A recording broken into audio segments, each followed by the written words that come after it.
Hello everyone, I'm Aaron Drawhorn for the Las Vegas Review-Journal. Lawmakers in Carson City pick up business on Monday. That'll mark already 1 month since the first gavel dropped for Nevada's 80th legislative session. Las Vegas Review-Journal correspondent Bill Denser is just one of our journalists covering Carson City for us. Bill, I know you've been pretty busy during the first month of the legislative session. Can you tell us things really are going to be picking up come Monday? Thanks, Aaron. Yeah, that's right. We're coming into the second month of the session. We're really getting into the middle innings. And on Monday, we have a joint education committee of the Senate and Assembly committees looking at two school safety bills. One is pretty wide-ranging, touches on a lot of areas of school safety, accountability, reporting requirements, a framework for what kind of staffing should be in place in the schools. A related safety measure talks about school blueprints and making them confidential except to law enforcement and certain others who have a need to have access to them, say an architect or something. So education is one of the big priorities of this session, and so that's an unusual joint session of both education committees to hear those issues. Yeah, indeed. Whether your child is a student at the fifth largest school district in the nation, the Clark County School District, or out in rural Nevada, definitely important issues for families.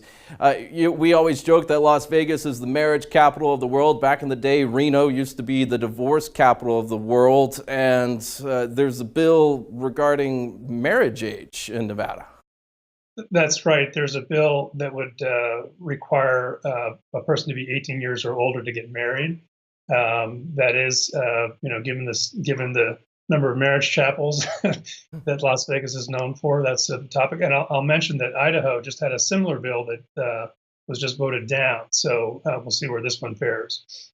Indeed. Our Washington correspondent, Deborah Saunders, who covers the White House for us, has reported on the issue between Governor Sisolak and President Trump this week. The governor requesting a meeting with the White House. Can you tell us about that? And I imagine we'll probably hear about that on this week again.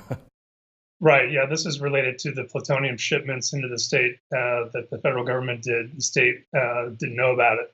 So there's been some back and forth on discussions about how to resolve this.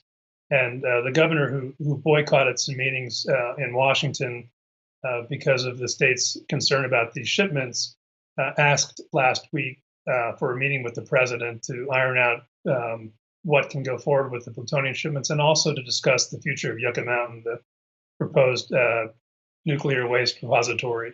So that was done just last Thursday, and we expect that there might be some action on that coming this week.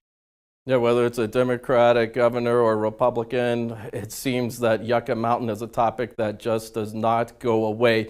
You know, Bill, we can always expect bills dealing with crime and punishment. There's always education, as we talked about, and of course the budget. But there's always some proposed legislation that's a bit odd from what we see in state houses across the country. And come Monday, there's going to be a kind of a 1984-esque topic. Tell us about that.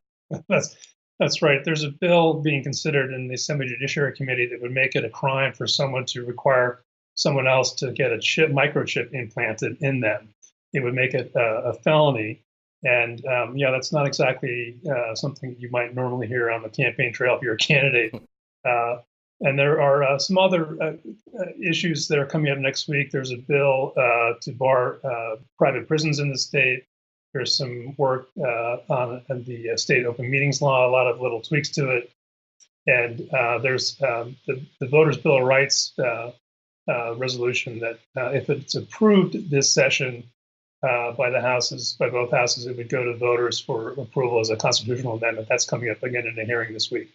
All right. I must admit, though, I'm really interested in reading your article online and in print about that microchip issue. Bill Denser at Denser News on Twitter. Thank you for joining us from our state capitol. We appreciate the work that you do. So from the Assembly, To the Senate, to the Democrat majority, to the Republican minority, Bill and our colleague Colton Lockhead have you covered every step of the way from Carson City. Full coverage on reviewjournal.com. Don't forget our Review Journal social media pages. Like us on Facebook, like us on Twitter, and you can also get all of our videos on the Roku television app. I'm Aaron Drallhorn for the Las Vegas Review Journal.